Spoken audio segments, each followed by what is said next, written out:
TheSeireitei, a Bleach fandom community podcast brought to you by Kenpatchi's Hair Bells. They ring, are you listening? No, okay. My name's Lethan, and today I am joined by Shiki Hello. and Naomi. Hiya. And we have got two stacked episodes to talk about. Lots of fighting, loads of stuff to dive into, which I'm really excited for. So, how are you guys doing? Yeah, really good. Mm-hmm. Yeah. Yep, got lots of Kenpatchi and Yetru in this one. I thought about you, Shiki, when I was watching these. I was like, oh, Shiki's Yeah. gonna love this. I've been so happy with these past few episodes. Oh, I can imagine. Well, do you want to take us away then with that sweet episode summary? Yes, I do. So, for episode 38, after delivering a sound defeat to Chad, Kyoraku and Nanano receive word of Aizen's death. Kyoraku decides to spare Chad's life and take him prisoner in case he can provide information on Aizen's demise. Meanwhile, Ichigo continues his battle with Kenpachi. Steadily, Ichigo finds his resolve and manages to cut Kenpachi. But it isn't long before Kenpachi shows Ichigo just how much difference really exists between the two of them, striking Ichigo down once more. And that brings us into episode 39. Zangetsu appears to Ichigo asking him if he wants to live or if he wants to win. Ichigo claims he wants to win, and Zangetsu takes Ichigo into his hidden world, or his inner world, for some mind games. Ichigo sees a white version of himself with whom he must fight, pretty sure that guy isn't important, before appearing alive again to fight Kenpachi. By the way, Kenpachi has an eye patch that eats spiritual pressure. Who knew? Kenpachi is no Yum, match yum. for. Yeah, we know now. Uh, Kenpachi is no match for Ichigo and Zangetsu's combined power, and with one final blow, both fall to the ground a bloody mess. Woofed! My goodness, we've got so much happening in between these two episodes. So, has anybody got anything for 38 that they want to bring up? We met the Mhm. captain of Fourth. We did. Tell us more. exciting. Tell Well, us more. It's finally nice to put someone in that kind of captain's position, because all we've known of Fourth so far is Hanataro, and that they are, kind of like the weakest of the weak. They're the ones who clean the sewers, do the laundry, cooking, or whatever else you expect. What kind of lies other divisions have spun on Four. But then you see this kind of almost graceful, elegant lady in charge of Four. And she's, we in the anime, we don't know her name, but she's there. She's still commanding respect. She's very polite in her words and determining that, Aizen is, of course, dead. She was the one to inspect Aizen just to make sure there was no foul play, that there was no one of the other captains threw around the word of a Gigai, which is what we know Rukia used in the world of the living. So she seems to be a very kind-mannered person, but with that level of intelligence that she can command the respect and still have everybody listening to her as well. And she seems very thorough as well in her Mm. observations of Aizen's body, isn't she? Yeah. Because even although there were another two captains that we met Captain Tosin Mhm. and Captain Komamura. Yeah. And this is where I will just say to the audience that I'm really terrible with names, so I probably will mispronounce, and I'm really sorry if I do. But we met these other two captains, and one of them mentioned about the Gigai as well, but she'd already taken that into consideration when she was doing her inspection of Aizen's body. So there's a bit of they must be detecting or wondering if there is some kind of, like you say, Naomi, foul play happening, Mhm. which is interesting. It's one of those things where it's interesting to see how serious and like in depth they will go, because from what I understand, it's like Ikigai are not a normal thing, but apparently they are something that are to be considered. And you gotta wonder what is possibly going through their minds to think that, well, Aizen's death might have been like faked with a Ikigai or something to do that to that effect, or whether or not it's just straight up assassination. Yeah. And but yeah, it's just interesting how in depth they are, and like just not presuming at first it is a just straight up assassination, nothing else. Mhm. I wondered because I think the first time I saw this and I was listening to this captain of Squad 4 talk, I think I thought that maybe they suspected he'd been kidnapped and his death faked. Hmm. So that's a Oh, yeah. possibility at this Mhm. point. So just something for the audience to potentially watch out for. But we also got to meet Captain Komamura and of course Captain Tosin as well. What do we think of them? Tosin is interesting. One of the things I did notice about that is reflected in the voice actors' choices for the sub and the dub. This kind of gets into the differences, although I didn't really make too much note of it for the differences. Mm-hmm. But in the English dub, Tosin is kind of, I don't know exactly how to say it, kind of like annoyed that he has to go and fight. But in the sub, he sounds more reluctant and saddened by having to go into the fray. Yeah, and that's a complete shift, isn't it? So like when if you take those two, that'd be as well being two completely different characters, I think. Hmm. Just because I'll admit that was one thing that I did notice about Captain Tosin straight away was he was like raging. He was pure freaking raging that he had to go and fight. That was like because Hmm. I watched the dub and that was how he came across in the dub. So that's what I picked up on. But yeah, I think in the manga he was a bit more reserved. So I'm guessing the sub had that as well. It was a bit more like he just wasn't keen on it rather than pure Yeah, it raging sounded about like it. he was, yeah, in the sub, he was definitely more sounding of like a pacifist, like, I really don't want to do this. I really don't like engaging in conflict, but at this point, I have no other choice and I gotta do what I gotta do. Hmm. Mm. Captains that don't like to fight. That's interesting. Naomi, what do you think? Yeah, I wonder if that's why they did it, because we've already met a captain who doesn't like to fight. Hmm. So maybe that's why the dub made him a lot more angrier, um, kind of give him a different perspective than what we already saw in Kuraku. Hmm. So that we're not seeing our first impressions of these captains are that none of the captains like to fight. They just wanted to have a different perspective from it. And then you've got Kenpatchi over Mm. there that's like, fucking, yeah! Yeah. Let's go! Yeah.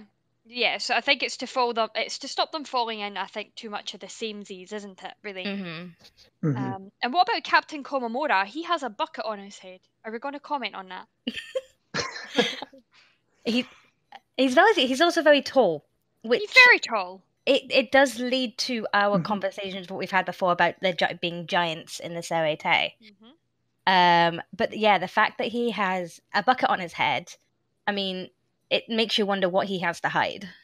Yeah, So absolutely. it's yeah, definitely very interesting there. And I mean, they Maybe he just seemed forgot his makeup. That is something I would do. That is something I would do. yep. Box over the head. We're back after a little bit of a technical glitch. Maybe we want to do some of the manga and anime differences, Naomi. I don't know if you want to take that away. Yeah.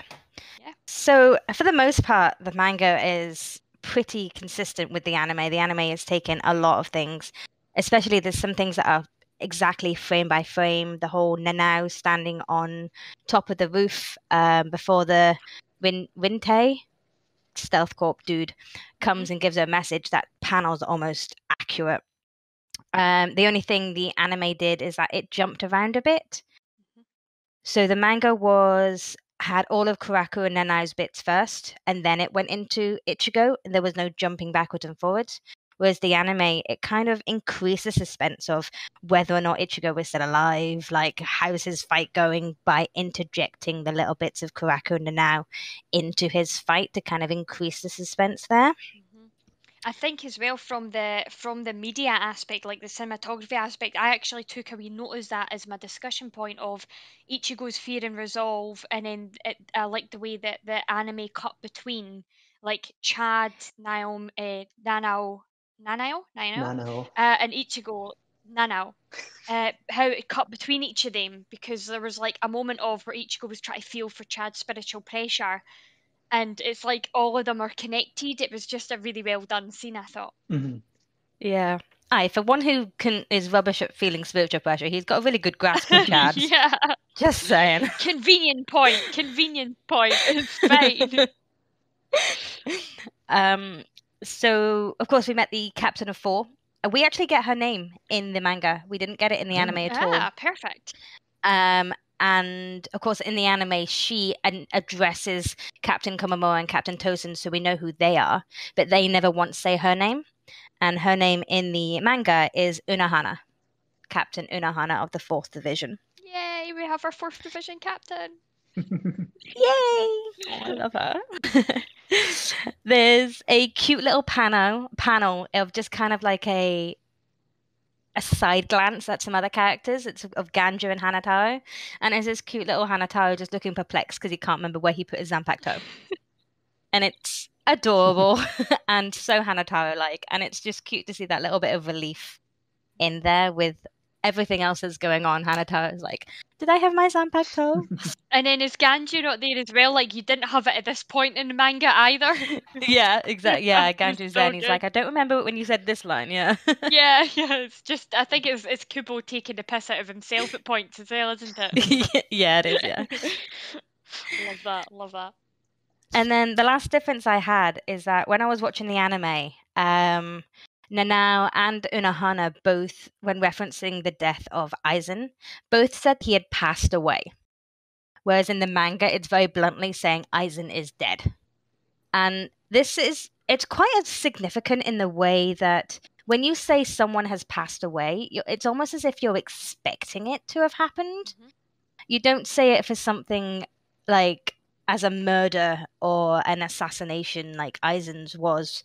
The phrasing felt really out of place when they said that he had passed away. It was almost as if he died peacefully in his sleep.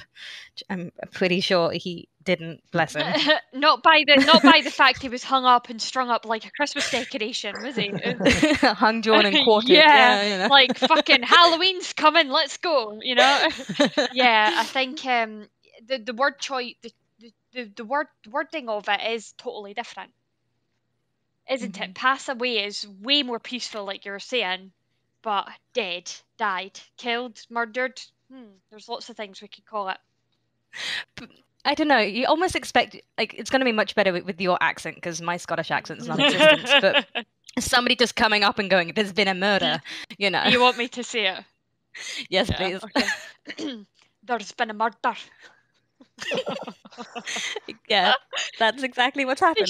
They should have just done that. I'm surprised. And then of course we had Momo, who was instantly like Guinness sus, because you guys were saying that in the last episode, and it made me laugh so much. I was like, that is so great.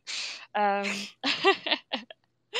yeah, I think yes, it makes a big difference, the wording of how he passed away. Now I cannot remember what it was in the dub. I wish I'd wrote it down, but I know that they were chatting about him or the potential of it being a murder. I know that was something that they were talking about. So like I think that was like I think it was Nanao that had asked, or she had said the message was when she was talking about the message being signed by Yamamoto and Captain Hitsugaya. Yeah, something that's dual signed must have been important type thing. Yes. But that was it for manga differences. It was pretty straightforward, these two episodes, so that was good. Perfect. And Shiki, have you got any summed up differences? I can't remember. So there were a couple of things this round. So first off, one of the major ones I saw was when the Stealth Force agent came to Nano, he introduced the message as top priority in Japanese, but called it top secret in English, which I found was an interesting thing. So like, yeah, it's just an interesting difference, because like calling it top priority would make sense if you have just the head captain and one of the squad captains signing it, but calling it top secret, while I get it, I don't know, it's just a weird difference to have. Yeah, that is exactly, and it's not as if people don't know. It's not going to be a very well-kept secret. I mean, he was strung up in front of everybody. People talk. Exactly. Rangiku Yeah. had been there, let's face it, right? Let's face it, everybody now knows. Everybody knows, exactly, yeah. So yeah, I think you're right. I think priority probably would have been better, but I think whatever they were meaning is they were meaning it needs to go to captains and lieutenants only as a matter of urgency. I think is definitely what we can take away from that message. Yeah. And then the other primary difference that I noticed was when Ichigo was trying to calm down and then pump himself up. In the English, he was just reminding himself of what Zangetsu told him. But in Japanese, you could hear like two kind of audio tracks. One where Ichigo is trying to remind himself of what Zangetsu told him, as well as a background voice of hesitation, of freaking out, and just like that kind of like, I can't do this. This is too much. I can't fight against that strong spiritual pressure. So it was like kind of hearing that I'm trying to get my head on straight, but the back of your mind voice keeping you down. And I noticed this in previous episodes as well, where in the English dub, they'd only have one audio track running, while in the Japanese sub, there's sometimes multiple audio tracks running for people talking. That's interesting. That is interesting. Yeah, it makes me wonder if it was just like a limitation of the dubbing studio's capabilities at the time or what. Yeah. Yeah. And I kind of like the Japanese way of doing it with the whole hesitation in the back of his mind as well, because it makes you remember that this is a 15-year-old teenager Yes. who has been in, since he arrived, 3 different fights against Jidambo, against Ikaku, and now against Kenpatchi. So, like... It's like, this one's where his life is on the line the absolute most, and he can feel it. Exactly, yeah. I mean, I would be exhausted after just running around the Seireitei, let alone having 3 fights that day. Yeah. So this poor kid is beaten up, battered, bruised, fighting for his life. He's going to have those periods of fear, of unsurety, like uncertainty. He's being human. He is a human. And it's nice to see that humanity in him of having those emotions and actually fearing for his life. Yeah, and I think this at this point I gained a lot of respect for everybody in this world that does fight with spiritual pressure, because not only do they have to master their spiritual pressure, not only do they have to master the name of their sword and their inner world and everything like that, all the spiritual aspects of it, they also need to think about hand-to-hand combat at the same time as remembering to keep their composure and not let themselves succumb to fear. There's so much that has to go through their head when they're in a fight. And it's just really impressive to see. And as you say, Naomi, he's 15. And I think, And plus the Soul Society has a major advantage as well, because they're basically trained from this in academy before they're even allowed to like be assigned to a squad. While Ichigo has been at this for a few months at best. Yeah. Yeah, well, I think Rukia they've got the home court, yeah. Yeah, and Rukia had came into Ichigo's life 2 months prior, so not that long.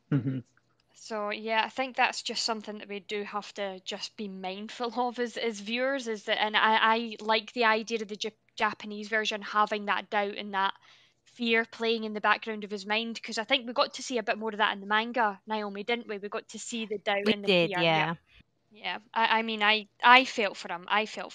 And even though there's young people in the Seireitei, like obviously Yachiru looks physically younger than Ichigo, but just judging by the way Soul's age there, I'm going to guess she's actually older than him. Like in years of actually having trained and fought beside Kenpatchi.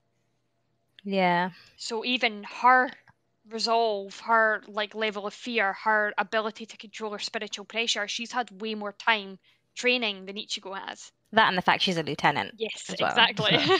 She wouldn't have got that position just by being cute. I would give her that position for being cute. I love that. And what did we think of Kiraku's like reaction to the news of Aizen's death? Because he kind of says, I can't remember exactly what he said in the dub, but he was basically like, "Well, that's unfortunate." Yeah, he was quite calm. He didn't react we spent a while actually figuring out what he called him because he didn't call him Aizen. He called him by his first name. At least he did in the sub, which is Asusuke. If I'm pronouncing that right, Shiki? Yep, Susuke. So he pronounced him by he called him by his first name, which again either shows them a level of familiarity or the fact that because they are at the same level, they've dropped titles and they've dropped names. Or, I mean, Kuraku is a pretty familiar guy anyway. I think it's just because he's very laid back. Yeah, he's pretty laid back with his Nanai-chans and his throwing around first names at every point of call. I think that's just actually Kuraku, come to think of it. But yeah, he was very calm. And as you said, Lethan, that's unfortunate, almost as if it's not like it's happened before, but he's hardened himself and he's not going to get emotional about it because he knows getting emotional is not going to get him anywhere. And I loved the fact as well that he defended the Ryoka. So he didn't necessarily defend it, but when Nanao says that she was going to deliver the final blow, he was like, well, that's my job to do, not yours. And he was like, plus, he says, and I don't know if maybe this was me as an audience picking it up this way, but he says, we need to keep them alive to find out if they're responsible. But I didn't get the feeling he actually thought that. I got the feeling he was keeping Chad alive because he thought, no, these people aren't responsible. They're innocents that have just gotten wrapped up I in was thinking something. like he just didn't buy it. Yeah, he thinks they're just in the wrong place at the wrong time. Yes, that was how I picked up on his actions there, even though his words said something different. Yeah. But now wanting to do that finishing blow with, I don't know, is this the first time we've seen somebody being able to fight without the use of the sword because her hand glowed? I can't remember. Oh no, Ruki has used Kido before. Magic. Yeah. Kido before. So yeah, Nanao was going to do the finishing blow with Kido, and the look that she gave makes you realize that, Nanao is a lieutenant and she's not just the pretty face, as Kuraku would call her, behind the 8th Division. She can hold her own, which was cool to see. It was nice to see it Nanao looking serious and with that intent in her eyes. And in the manga, he says that's no job for a young lady. Yeah. But now that I'm thinking about it, I seriously don't think Kuraku would have thought that they did it because I feel during his fight with Chad, he probably got a very good sense of their purpose, and he probably understands that they're legitimately just there to rescue Rukia and not go on a murder spree. So that might be his reasoning for not honestly believing that they would just murder a captain like that. Yeah, I agreed. Because let's face it, Chad actually was very similar to Kuraku in that point where he was like, I don't want to fight. Is there any chance you would step aside? And he's like, well, I can't do that. The two of them were there together. So I think you're right, Shiki. I think he's had a very good understanding of Chad's personality just from their short interaction. Yeah, he knows that Chad's not going to have the intent and the willpower to actually be able to kill someone of a captain class status. Yeah. So, yeah. Okay, well, can I just finally bring up, we've got Squad 13's outro? And Del is not here to fangirl. Oh, no. So we have to collectively fangirl more for them on their behalf. Yes. Oh my gosh. So good. So we finally get to see Rukia, or who we presume to be Rukia's captain, because obviously she appears in this as well, this outro as well, as well as a number of other people. There's two rather contrasting characters that appeared at the very end. So judging by all the other the outros we've had, where it's always been the captain and the lieutenant at the end, that these two characters are pretty high ranking enough to be able to stand next to the captain.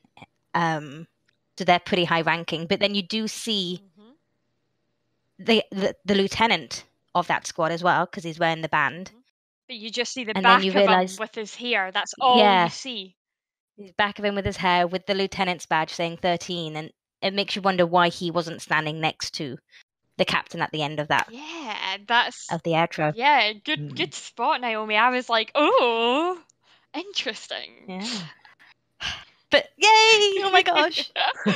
I can't wait to meet him officially know. and know his name and be able to like just squeal about him. mean, is it just me, or does this squad and this little outro that we got seems to be way more like a family than a lot of the other squads that we've seen?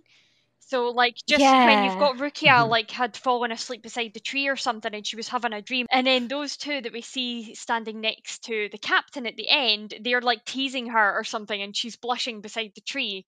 So we know that they all seem to be quite close together, and I was getting, like, a right family feel from this. Yeah.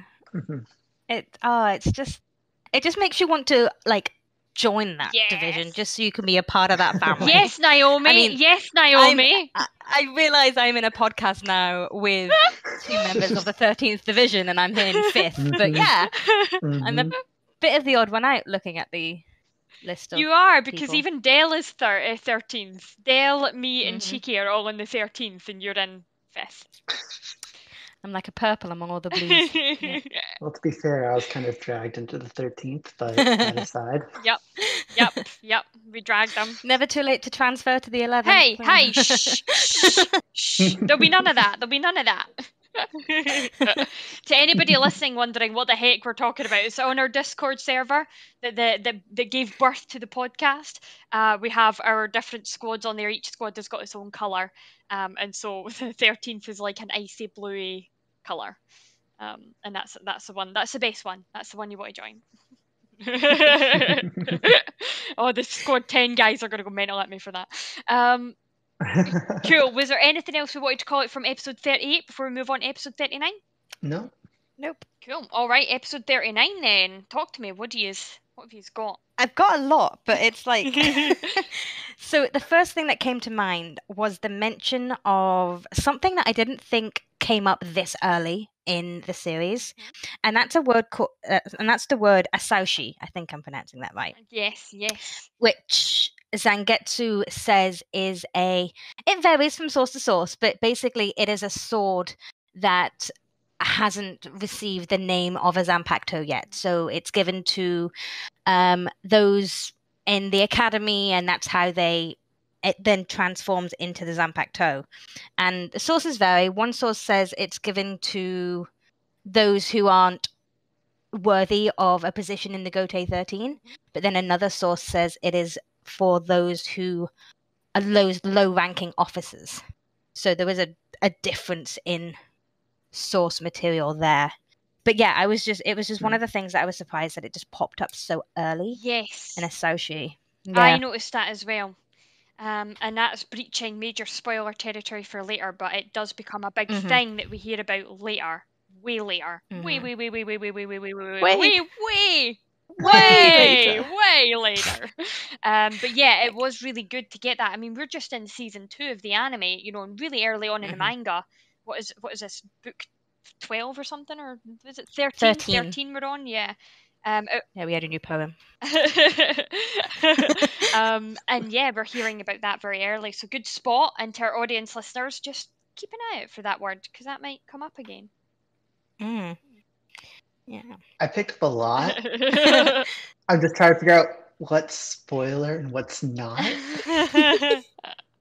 Because there's a lot I want to say, but I'm just not sure. Our white friend is quite interesting. Yes. I was surprised he was also introduced so early. I really had forgotten this fight. It's like I honestly thought he didn't come into like next season at the very soonest. Yeah. Ah, yes. This lovely strapping white version of Ichigo. White Ichigo. Yeah, I believe the fandom community have nicknamed him Shirosake.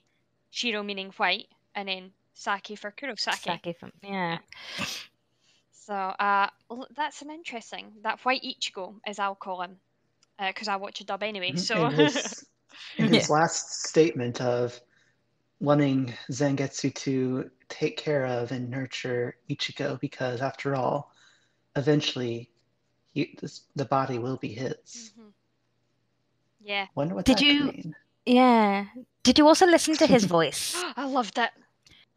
Yes, there was like the reverb and everything. There was a reverby echo which hints at something not quite, like it hints at something else.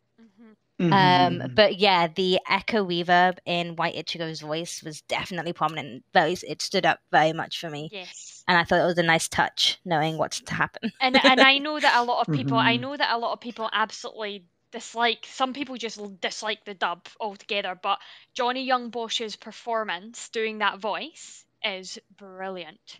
So well done. I will say he did really do Shira's voice really well, and I did like that. I'm really not much of a dub person normally, but that's one of the voices, like I would say that is really top notch. Mhm. I have to look it up. It's been a while since I watched the dub. It's his Um, laugh. It's his laugh when he does it. It's very well Mm-hmm. done. Because in this we get like a little version, and it's yeah. really well done. Yeah. So I wanted to bring up a point, right? Why is Ichigo's inner world a city on its side? Why? Yeah, it's yeah. It's very backwards, and it was intriguing to me Mhm. as a fan of another character. Yeah, I know where you're going with that. I know where you're going with that. I did think about that So, too. yeah. Yeah. So it was very interesting, and it makes you wonder what other inner worlds are like. So, like, if anybody else has an inner world, do they all look like that? Are they different? Do they reflect what their personality is? Like, what defines an inner world? What kind of My question yeah. would be, does the inner world reflect the Soul Reaper or the Zanpakuto? That's what I was thinking. Like, Hmm. is it more of a reflection on Zangetsu, this mysterious white Ichigo that we've met, or is it a reflection of Ichigo? Maybe it's because Ichigo was raised in Karakura, and Karakura has buildings like that. That Yeah. maybe that's where it's pulling it from. Zangetsu, that monologue Zangetsu has both in the manga and in the anime about his, like, he hates when it rains in that inner world, and it rains when Mm-hmm. Ichigo is sad or scared. And then Zangetsu's promise to never let it rain in the world if Ichigo, like, if Ichigo promises not to ever lose trust in him, effectively. Like, so long as Ichigo will trust Zangetsu implicitly, Zangetsu will never let it rain on that world. And I watched that back. I watched that back because I wanted to know. I just wanted to read into that a little bit more. And what I took from that was Zangetsu's telling us as an audience that as long as Ichigo never loses faith in his ability in his Zanpakuto, there will not be a single fight because Zangetsu will then lend his power to make sure that he can protect all the people that he loves so that it never has to rain that world. Yeah. I took a lot more symbolism from the rain because back in season 1, when we first learn about Ichigo and his mother and we're fighting the Grand Fisher, that episode is called Memories in the Rain. And in further, rain actually has a lot more to do with further when we learn more about Ichigo's past. So the symbolism with the whole Zangetsu saying it never has to rain I felt was alluding to that flashback episode of the memories in the rain of his mother of fighting Grand Fisher and saying that he is protected and he never has to go through that pain and that hurt again, which ties in again to never having to lose a fight. But there was that symbolism that went back to the Grand Fisher fight of season 1 as well. Mm-hmm. That's exactly how I was taking it as well. Yeah, because I think if Ichigo loses somebody close to him, that world would rain a lot. Wouldn't Mm-hmm. it? If we were looking at it from that point of view, not physical rain, but whatever Zangetsu's talking about, that, like, whether it just be Ichigo's emotions, Yeah, but the two of them fighting together, so long as they trust each other implicitly, Zangetsu will never let him lose.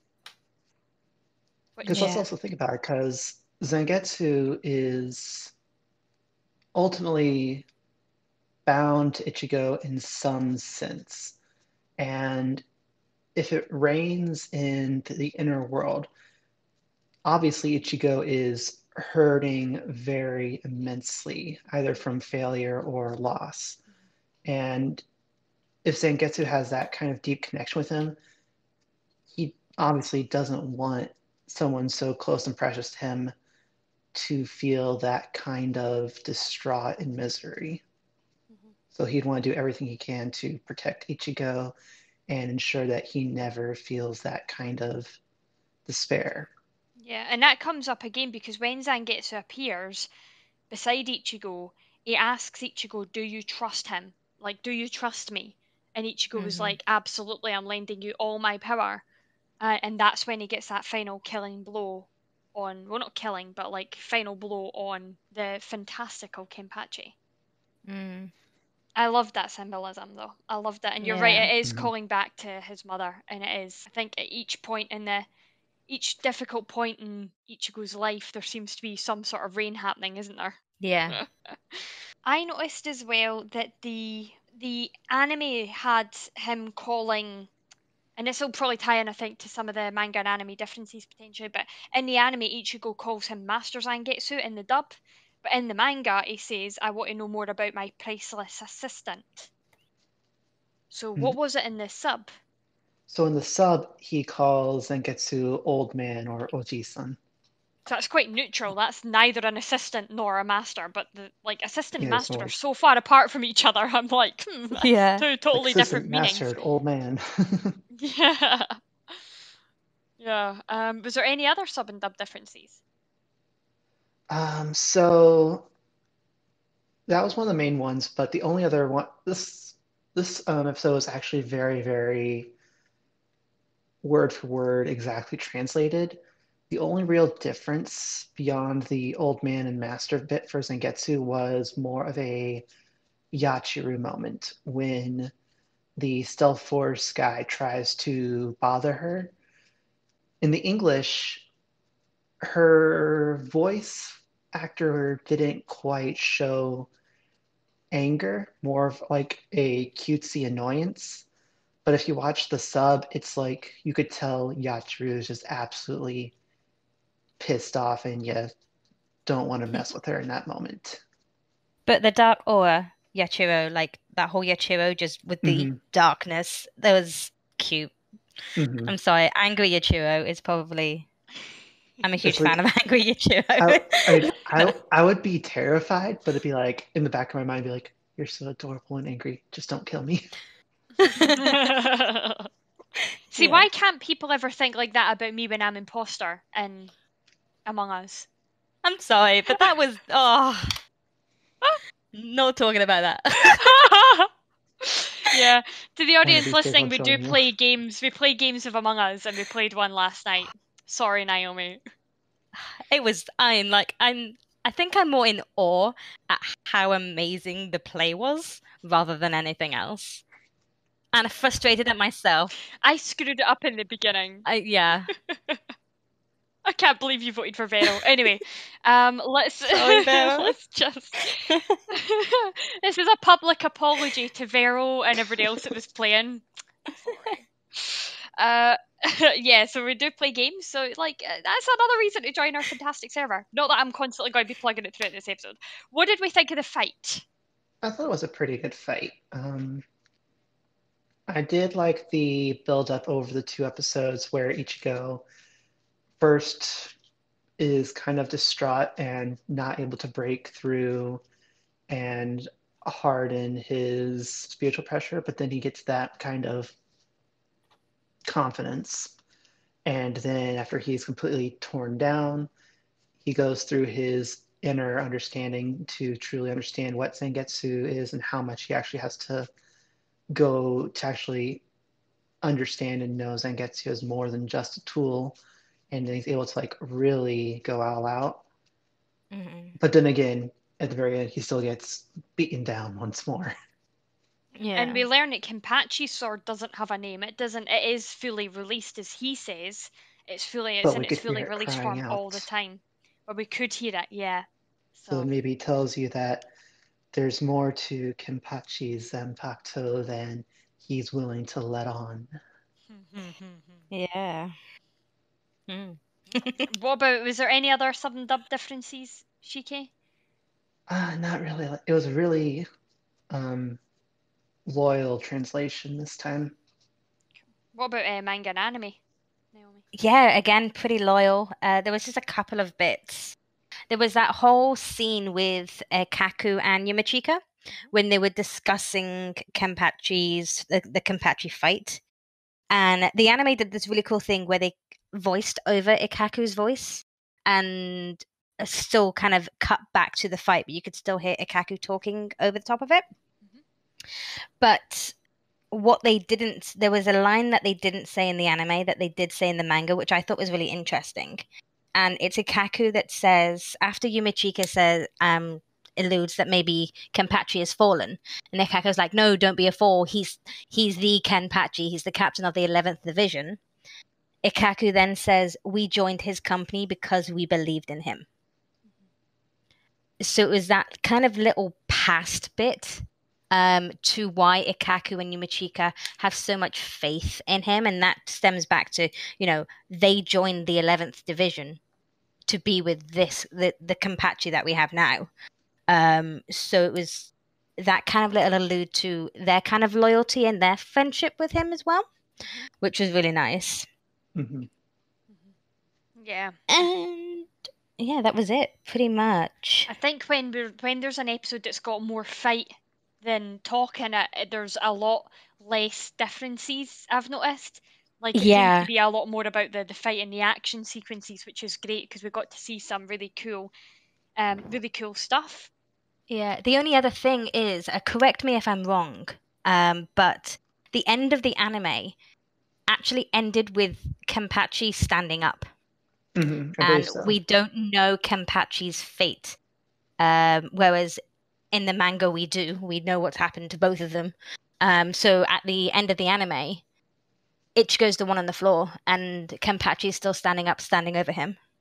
That must have been where I got my anime episode summary then from, because I was reading the manga at the same time, so I've maybe just read a page too far potentially in the manga.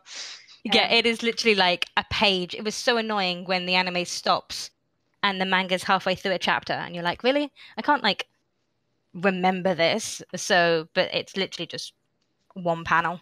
My apologies. My apologies. I'm tired of your bullshit, cliffhanger-kun. I know. Well, to be fair, I suppose to be fair to me, you've got that little bit that gives you a preview for the next episode at the end anyway. So if people had watched that, there's a good chance that they knew what the outcome was looking like anyway. Yeah. So, but yes, that was my bad. This is what happens when you read the manga at the same time as watching the anime. Bad lesson, bad. Yeah. What did we think of Kenpachi's eye patch eating his spiritual pressure? Kind of gross, but yeah. I mean, what the heck is it?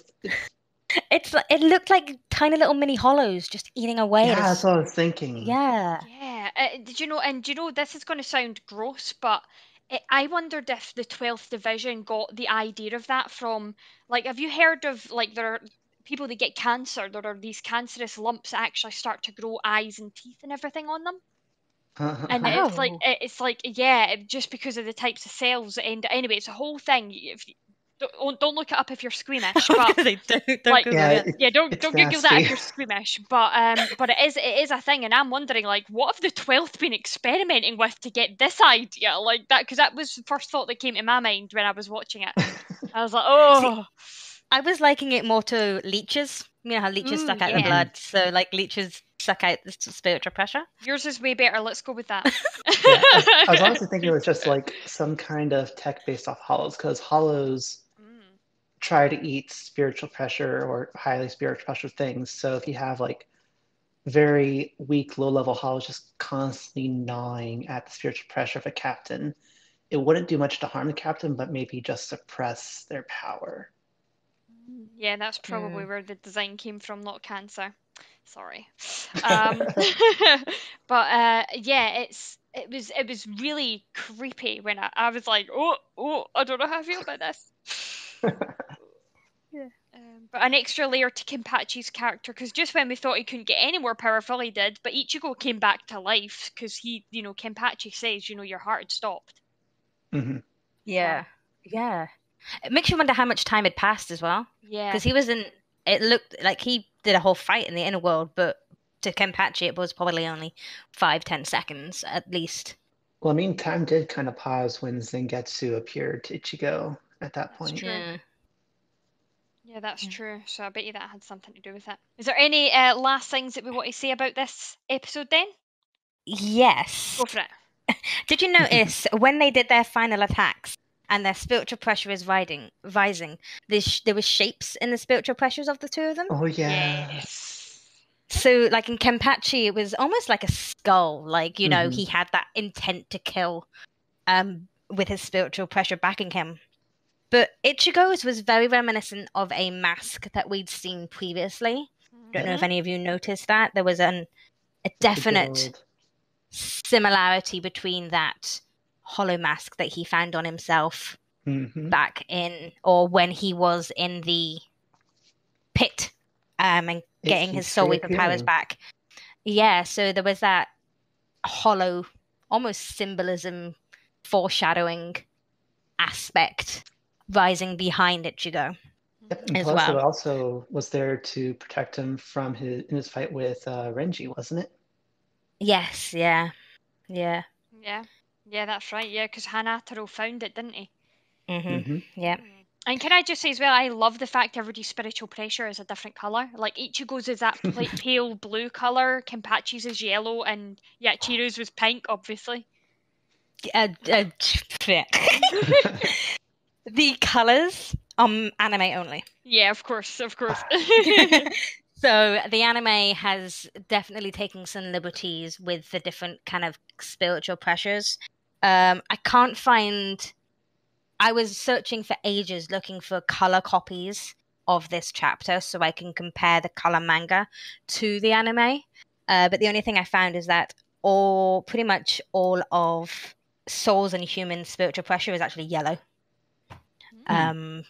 As opposed to the blues and the whites and the pinks and the different colors that we're going to be seeing throughout in the anime. It's all just yellow. I think it's just a color choice that they've made for the anime, isn't it? I don't think it means anything. Yeah, no. I think it's just like, we'll just do this because it looks good.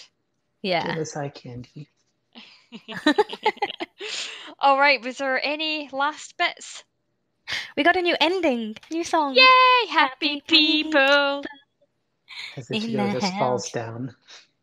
It was very out of place. We've just had this we've just had Ichigo, as you said, Ichigo's dead, and then it's like happy people in the house. Yeah, so it was very weird.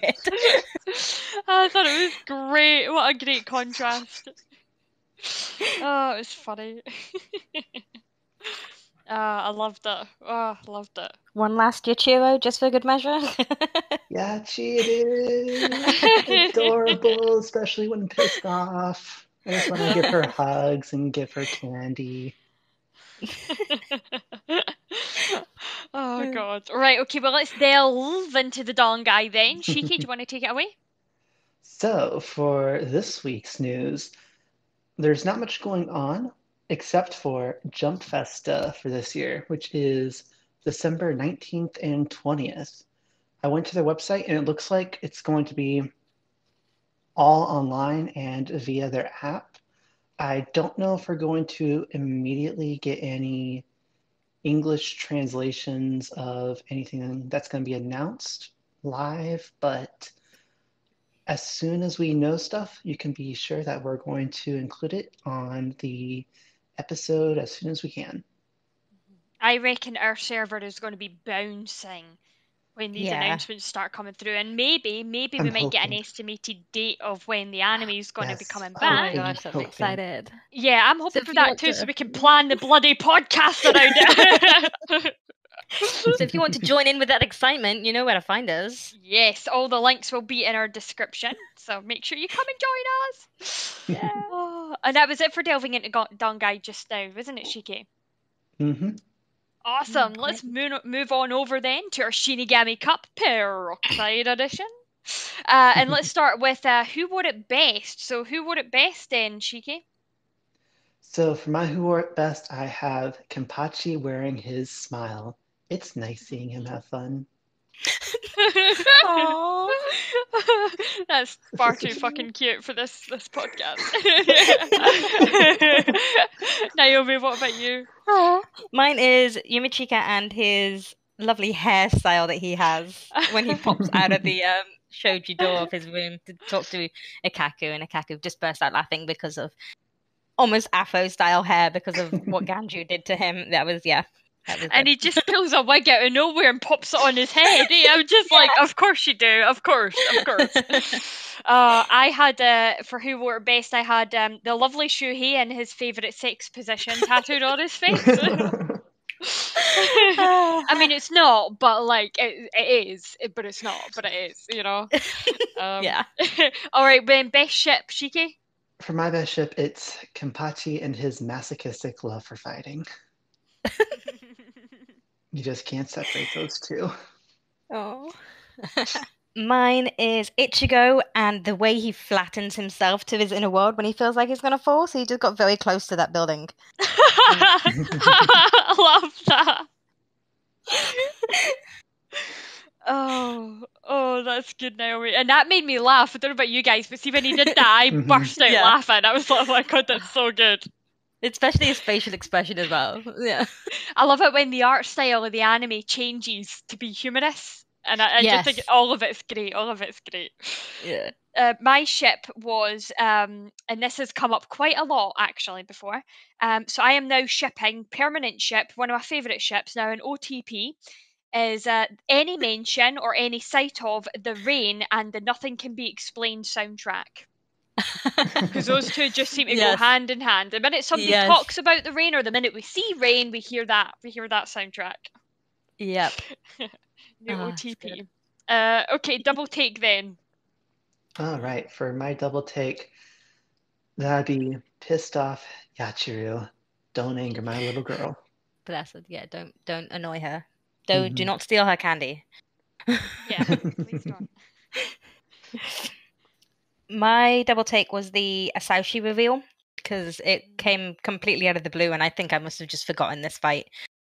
But that reveal of an Asaushi and what it is, or what Zangetsu was saying it is, that was my double take moment. So I've put my double take moment down to be the monologue of Zangetsu and talking about the rain, just because I did actually double take that. I went back to rewatch it to get a bit more of an understanding as to what he was actually talking about. So that was my double take.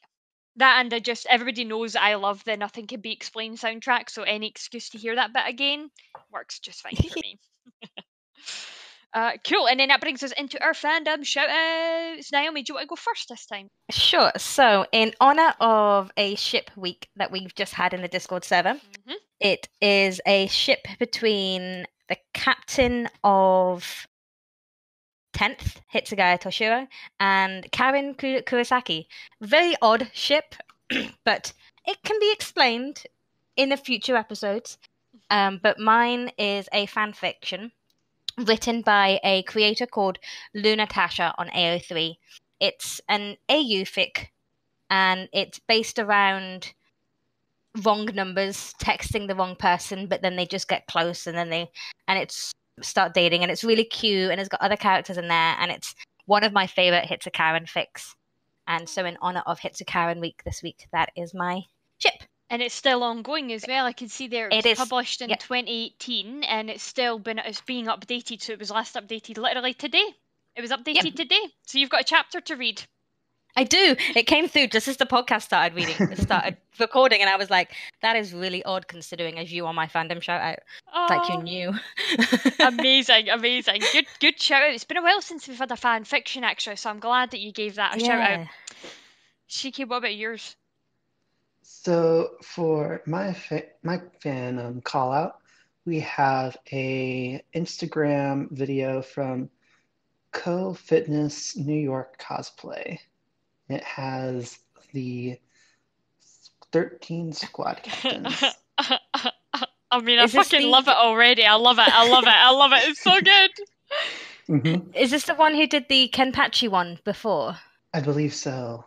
Yeah. Oh, I love it. They look fantastic. They look great. Yes. Oh, I like it. They look great. Yeah, definitely go and give that a watch. Yeah. Okay, well, mine's is actually a piece of art. So mine's comes from, and I'm going to potentially mispronounce this name, so I apologise in advance.